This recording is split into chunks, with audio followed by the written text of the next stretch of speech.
mind if I join you? You're the world-famous detective, Hercule Poirot. Avenger of the innocent. Is that what they call you in the papers? And you are innocent? You're fun.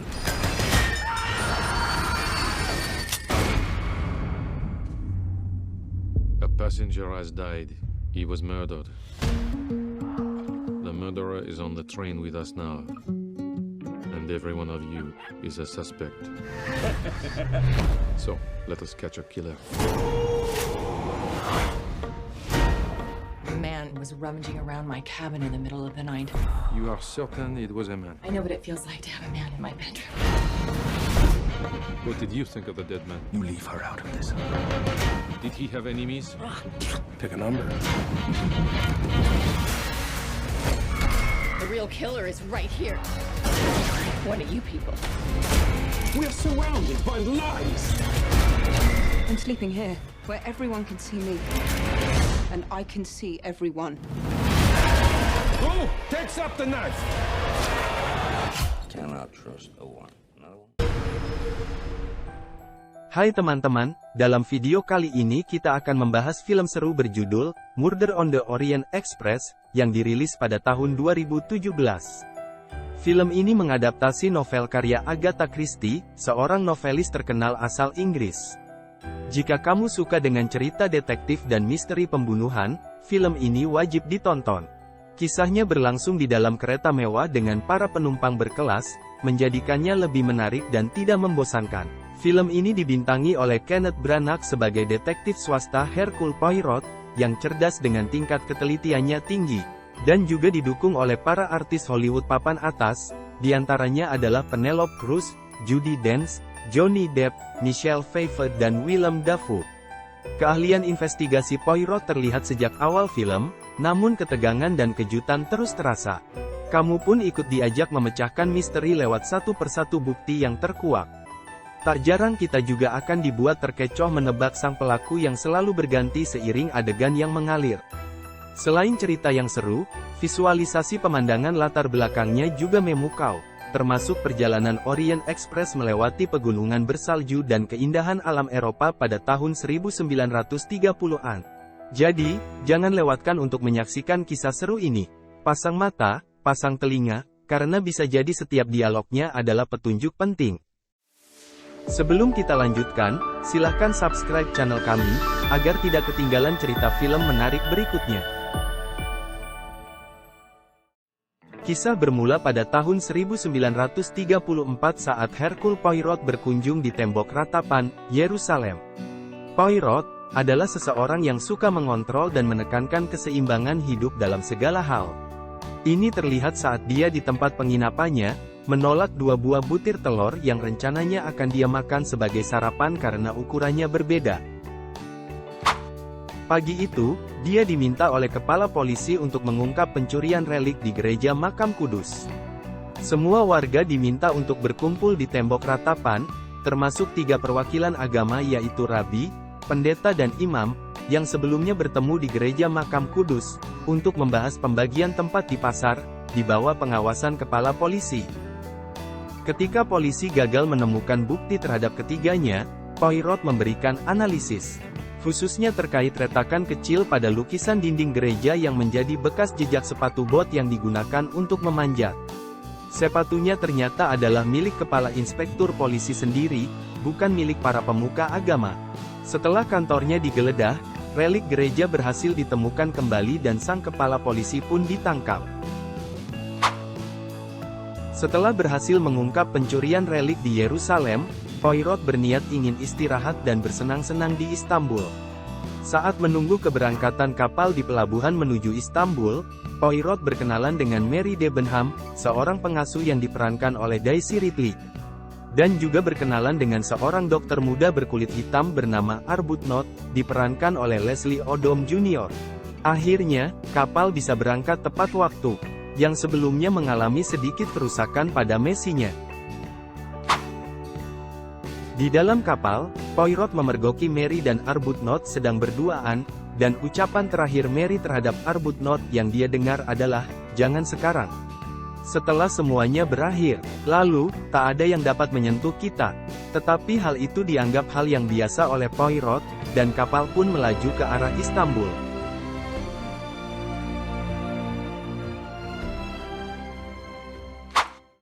Di Istanbul, ketika Poirot sedang berada di dapur Hotel Tokatlian, di mana ia menginap, dia bertemu teman lamanya, Bouk, diperankan oleh Tom Bateman, yang sekarang menjadi direktur kereta mewah Orient Express milik pamannya.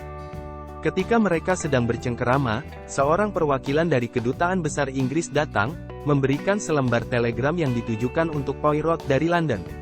Isinya membicarakan sebuah kasus yang membutuhkan perhatiannya segera. Meskipun Poirot merasa tidak senang karena waktu istirahatnya terganggu, dia merasa terpanggil untuk menanganinya. Poirot meminta bantuan Bouk untuk mencarikan tiket Orient Express. Dengan senang hati, Bouk menyetujuinya, bahkan menyatakan bahwa perjalanan tersebut akan menjadi pengalaman yang menyenangkan, dengan durasi 3 hari pada musim dingin. Selama perjalanan itu, Poirot dapat beristirahat dengan santai, terbebas dari kekhawatiran, kegelisahan, atau ancaman kejahatan. Di tengah kesibukan stasiun, para penumpang satu persatu melakukan reservasi. Dimulai dari Beniamino Marquez, seorang penjual mobil yang diperankan oleh Manuel Garcia Rulfo. Dilanjutkan dengan Pilar Estravados, seorang misionaris yang diperankan oleh Penelope Cruz. Pengusaha Amerika yang kurang menyenangkan, Edward Ratchet, diperankan oleh Johnny Depp. Didampingi oleh sekretarisnya, Hector McQueen, yang diperankan oleh Josh Gad, dan Edward Henry Masterman, diperankan oleh Derek Jacobi, yang merupakan kepala pelayan Ratchet. Kemudian ada seorang diplomat temperamen, yang sedang menyerang seorang pria di restoran karena mencoba mengambil fotonya. Dia adalah Pangeran Rudolf Andrenyi, diperankan oleh Sergei Polunin, yang juga sebagai suami Helena Goldenberg, diperankan oleh Lucy Boynton. Selain Bouk, awak kereta lainnya adalah sang kondektur, Pierre Michel, yang diperankan oleh Marwan Kenzari. Dia teriak-teriak di samping kereta, memberitahu jadwal pemberangkatan dan tujuan kereta Orient Express. Ketika tiba di stasiun, Bouk terkejut karena semua kabin sudah dipesan. Hal ini di luar kebiasaan, terutama pada musim dingin, di mana perjalanan jarang dilakukan oleh banyak orang. Meski demikian, Michelle memberitahu bahwa ada salah satu penumpang atas nama Haris yang tidak melakukan reservasi, sehingga tiketnya dinyatakan hangus.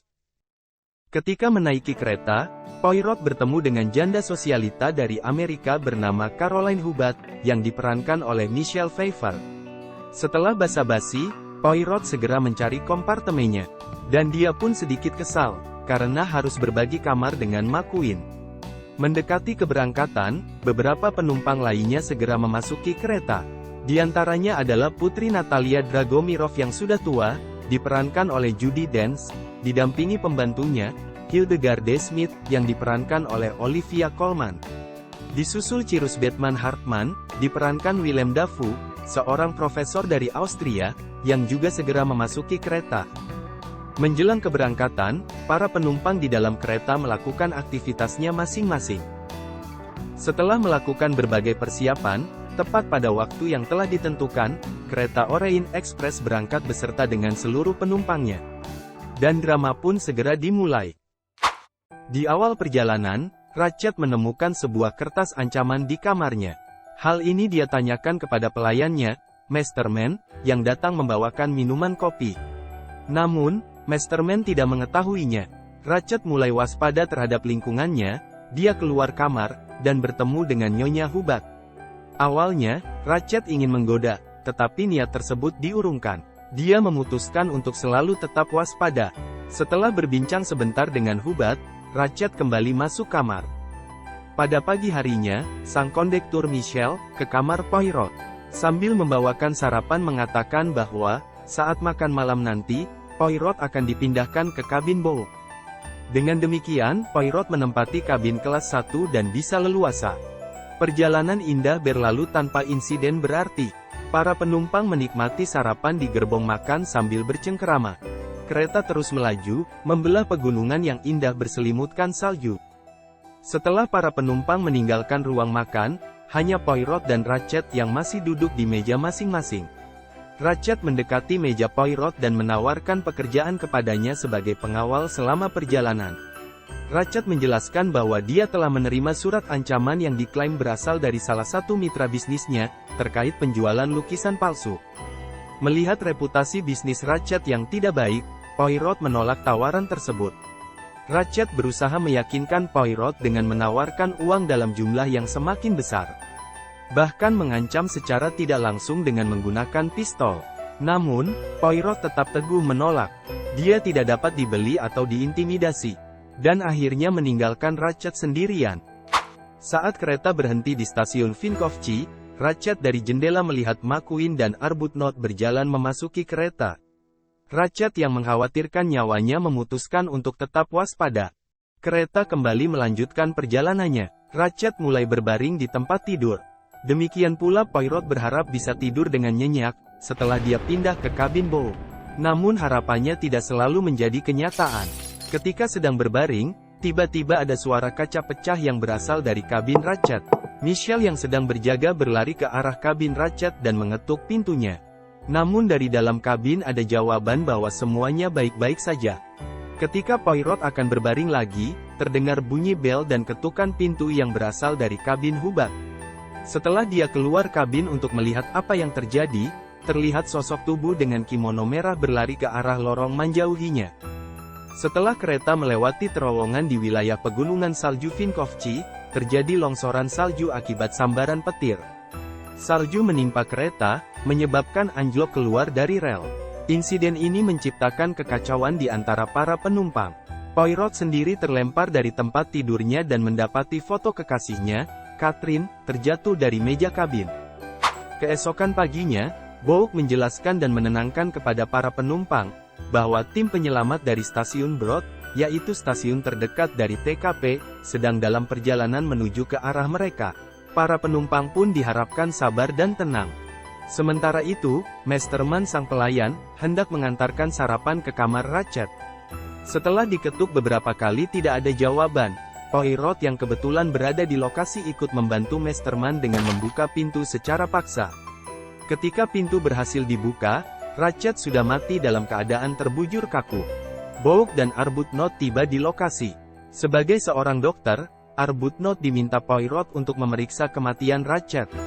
Arbuthnot menyampaikan, bahwa almarhum ditikam berkali-kali di dadanya oleh seseorang dengan mata tertutup, menggunakan pisau bilah panjang pada sekitar pukul 2 pagi. Sebagai orang yang bertanggung jawab terhadap perjalanan Orient Express, Bouk akhirnya meminta bantuan Poirot, sang detektif, untuk mengungkap pembunuhan ini.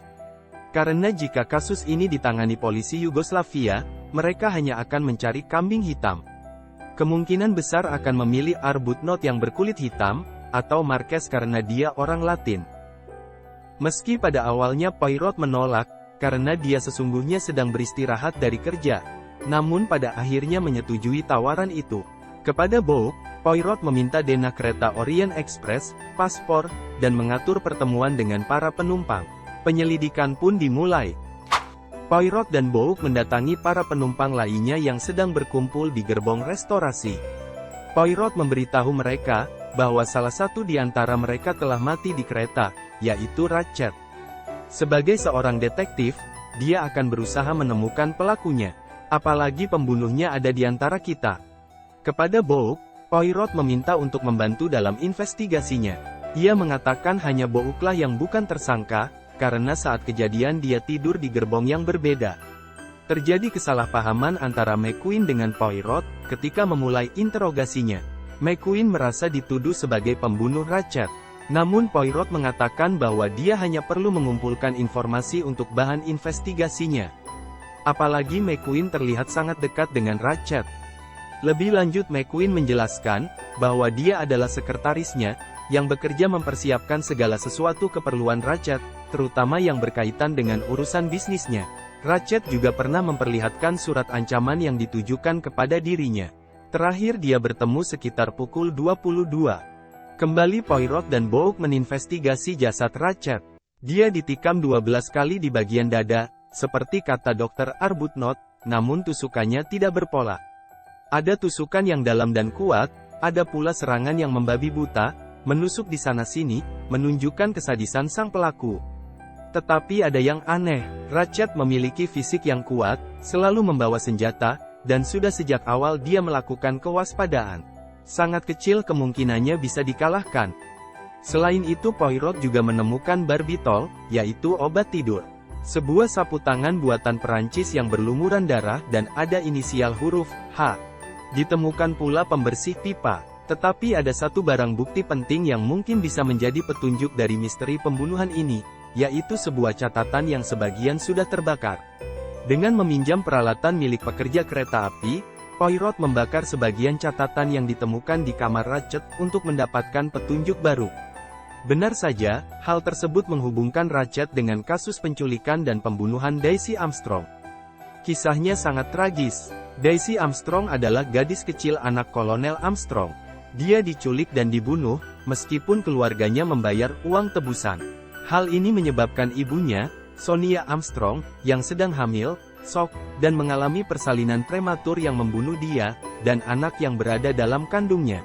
Sementara itu sang ayah, John Armstrong, bunuh diri, tidak lama setelah kejadian itu. Hal ini terungkap dari surat John Armstrong yang ditujukan kepada Poirot. Sayang, surat itu terlambat diterimanya. Akhirnya Poirot tahu nama Ratchet sebenarnya yaitu Cassetti. Dan siapapun yang membunuhnya kemungkinan besar ada hubungannya dengan kasus itu. Nyonya Hubbard memberitahu Poirot bahwa pada malam pembunuhan ada pria menyelinap di kabinnya. Ia berpikir bahwa dia akan dibunuh, tetapi ternyata Ratchet yang menjadi kurbannya. Untuk meyakinkan Poirot, dia mengeluarkan kancing baju seragam kondektur yang dia temukan di atas selimutnya. Poirot pun berterima kasih kepada Nyonya Hubbard atas informasinya, dan kancing baju kondektur disimpan sebagai barang bukti. Giliran Masterman sebagai kepala pelayan Ratchet diinterogasi. Dia mengaku terakhir bertemu Ratchet pada pukul 21 ketika mengantar kopi dari restoran. Saat itu, Ratchet menyinggung surat ancaman yang ditujukan kepada dirinya. Namun Masterman mengatakan tidak mengetahui hal tersebut. Ia juga menolak tudingan Poirot terkait pencampuran barbitol ke kopi, dengan alasan, siapapun bisa menyentuh cangkir kopi tersebut sebelum dirinya. Ada informasi menarik yang dicatat Poirot ketika Pilar Estravados hendak bertemu dengan Nyonya Hubbard. Dia keliru membuka kabin Ratchet. Ratchet pun kaget dan secara refleks mengeluarkan pistol dan menodongnya.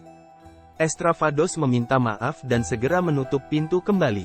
Itu terjadi pada pukul 22.40. Dengan demikian dialah yang melihat Ratchet hidup terakhir kalinya. Kebiasaan Estravados mengepalkan tangan pun tidak terlepas dari perhatian Poirot. Sedangkan Marquez, saat diinterogasi, tidak secara langsung mengungkapkan identitasnya.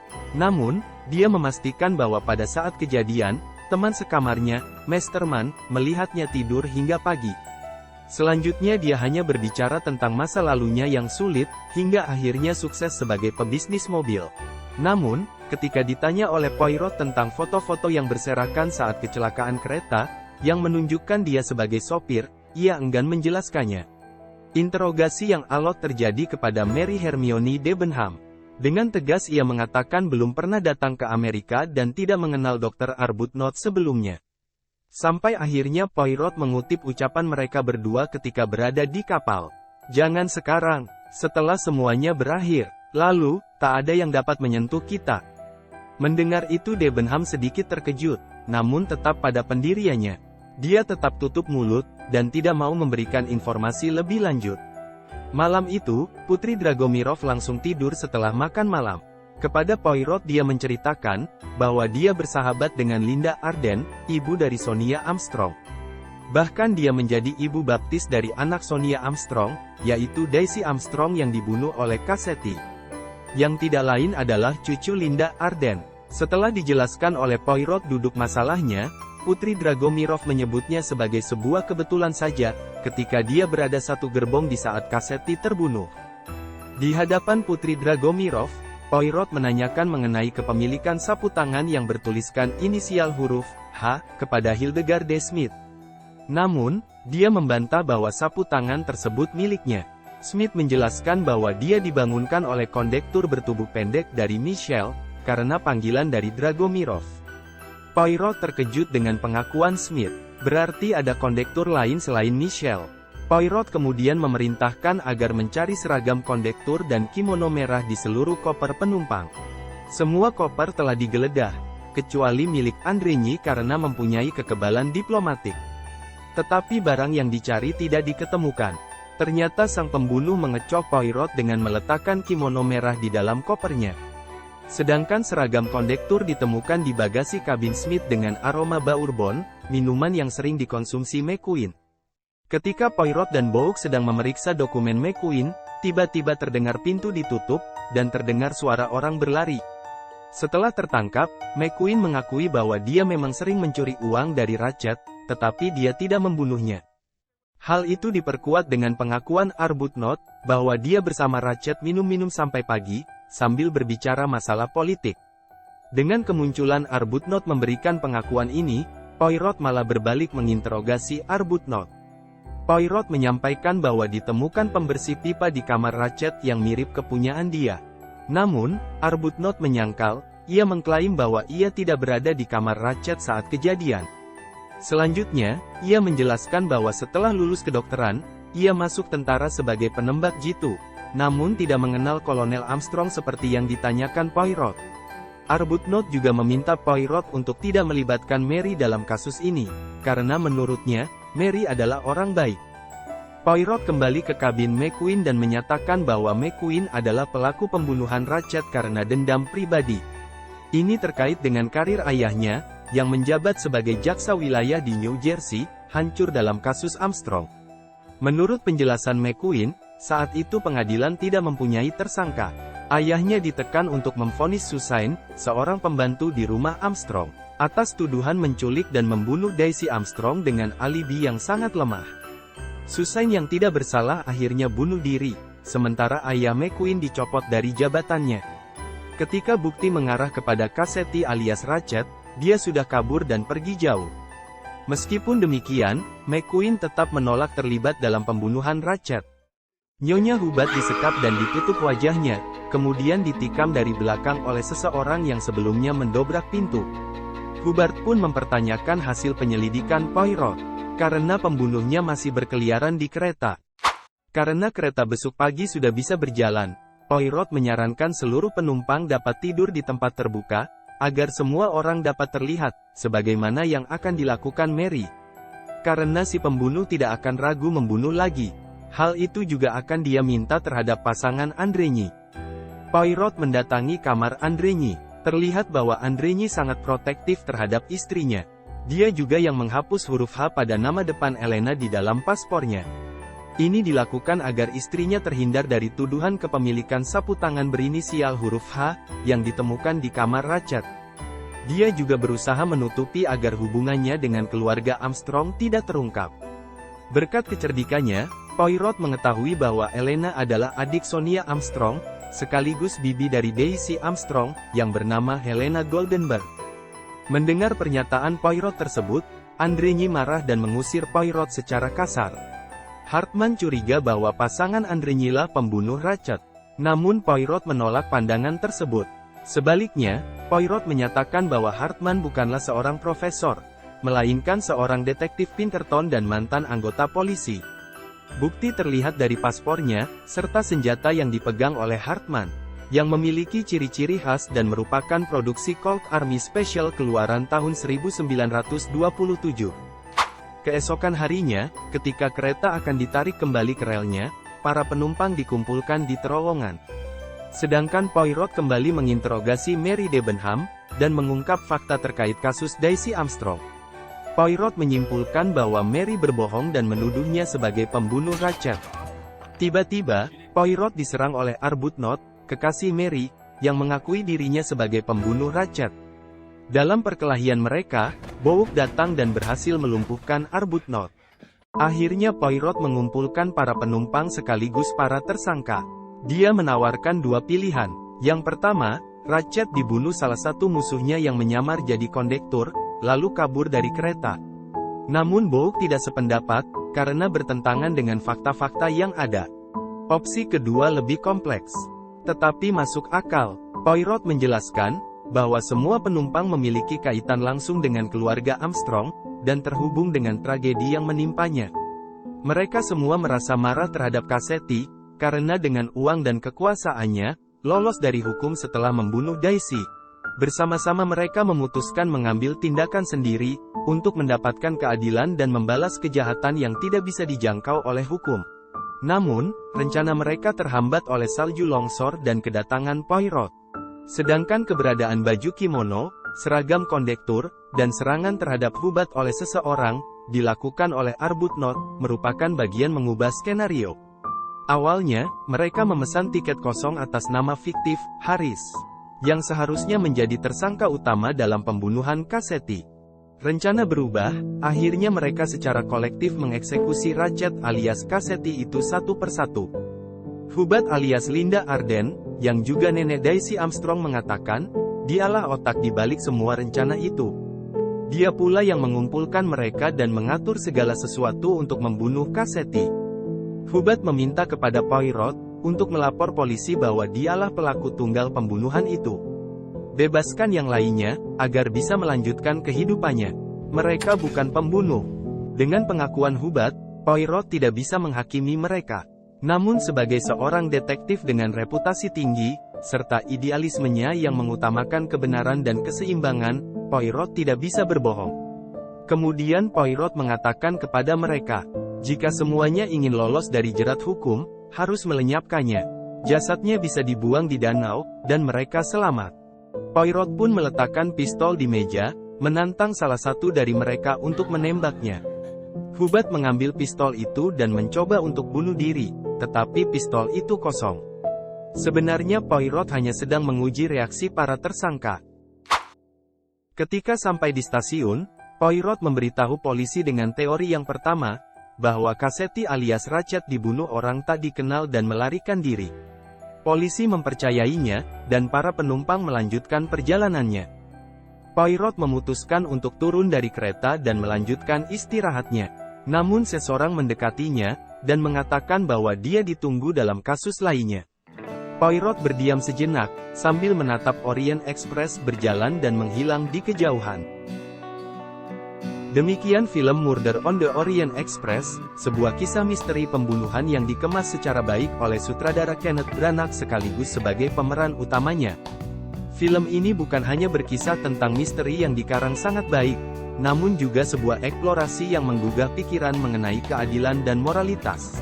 Keadilan dan moralitas dua sisi dalam aspek hukum yang tidak bisa dipisahkan. Keputusan hukum harus mempertimbangkan sisi keadilan dan sisi moralitas. Semoga film ini memberikan hiburan dan refleksi yang berharga.